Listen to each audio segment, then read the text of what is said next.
Wednesday morning, stormy morning here in the Oklahoma City area. Going to clear up here in about, they say, in the next 30 minutes or so. This is what we expect this time of the year. And certainly our prayers are with those in the Sulphur area that lost a lot this past weekend. And I'm hoping that these rains don't kind of stir up some more problems over there. And but thankful for the Lord's protection, the Lord's provision. Today's the first day of May. How about that? April showers bring May flowers. So now we're already green around this area. Flowers are already blooming, but I know back in the Midwest and probably in the Northeast, starting to get those blooms going and looking good back there. And it's always good to be a part of God's work. And boy, think about this. God thought about us to put us on this whole earth. And what a great God he is to allow us to be able to see in everything that we get to do. What a wonderful God. Now tonight, a midweek service here, Maranatha Baptist Church. I'd encourage you to be here as we continue our series on beginnings, the study of Genesis.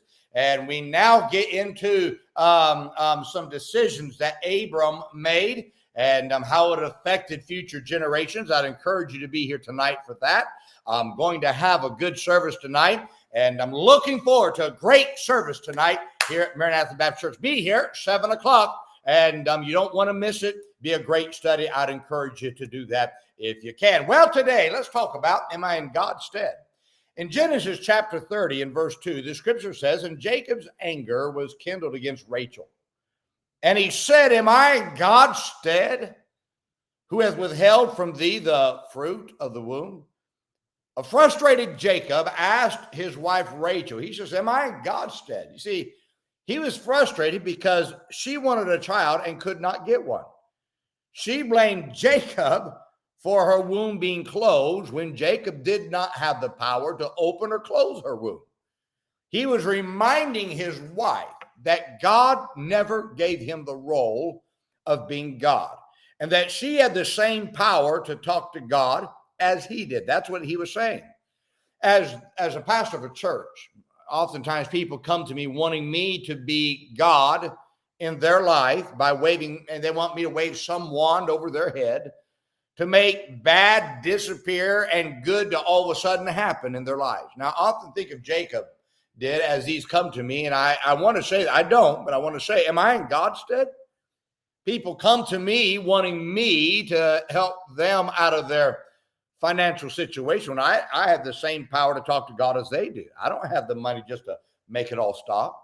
No pastor has a wand to wave over someone's head to turn their lives around. The pastor has one power that the church member has, and that power is prayer. I wish I could make sick people well. I wish I had the power to make a troubled child do right. I wish I could make a spouse stop doing foolish acts and hurting their marriage. But just like Jacob, I have no power that they don't have. Every person has the same access to God that I have. And the only power I have is to turn situations around, is through the power of prayer. Now, I do believe you ought to go to your pastor to ask for his advice in troubled situations. But don't get upset at the pastor about your situation not stopping, because he doesn't have the power to control life. Your pastor is human just like you are. If he had the power to turn your life around, you would have that same power. You have that same power as well.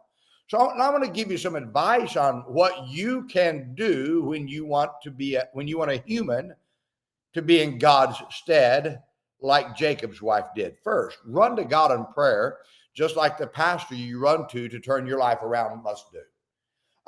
The greatest power to turn life situations around is always found in prayer.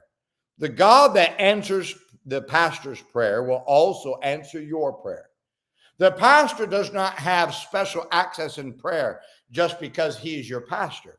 Yes, I do believe that God does listen to the pastor, but he will also listen to you as well if you would just pray. You've got to remember that the promises of God to answer prayer, they're not just for the pastor, but they're for every believer. Now, second, don't hold God or your pastor hostage to your bitterness because of your bad choices that brought bad situations in your life that you want to be turned around. Your pastor didn't force you to make the bad decisions, my friend. God gave you his word to keep you from making bad decisions. Therefore, don't be foolish in making your situation worse by running from God or from your pastor. Third, realize that God has a purpose for not giving you what you want immediately.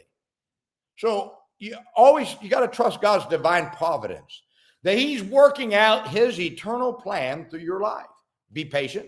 Trust God through these difficult times. And don't be impatient and which will make your situation worse because you forge your way forward into bad decisions and making life worse. You got to just realize God has a purpose for not giving you what you want. And we won't know that purpose till later. Fourth, keep doing right until God does answer your prayer. Now, the worst thing to do in these times is to stop doing right. That's the worst thing to do. So you keep doing right, trust God, invest your life in others, and you'll be pleased when God when God is in his stead, when the finished product of God's plan comes to reality. So you just keep doing right. Now, my friend, we all have those times, do we not? We all have those times that we look at God and we say, God, where are you? God, could you turn this around? And we go to a man and say, can you help me turn this around? And all they can do is give you some advice and pray for you. That's all they can do. Oftentimes when someone says, can you help me? I stop right then and I pray. But at the end of the day, you have the same power that I do. At the end of the day, you can talk to the same God that I'm going to talk to. Yeah, yes, I'll be sure to pray for you. Don't worry about that. You come to me, I'll pray for you. But in the meantime, may I also tell you, you need to go to God yourself and pour your heart out to God. You said, but preacher, I don't know how to pray. I'm not a good prayer. Just tell God what's on your heart and say, God, I need this to stop. Maybe you made that mess. Well, then tell God, say, God, I made the mess. God, could you help me just turn this mess around? I'll serve you if you help me turn the mess around. I'm telling you this, the God that I can run to, I'm not in God's stead. Now I can pray for you. And God does allow me to pastor the church and I can help my people. But at the end of the day, when it comes to problems, you have the same God I have. So run to him. Let him help you. Let him turn your life around and understand God has the power to turn it around, but you've got to go to him in prayer. Well, I hope this helps you today. Now, as we go throughout this day, let me remind you, be good to everyone. Everyone's having a tough time. Have a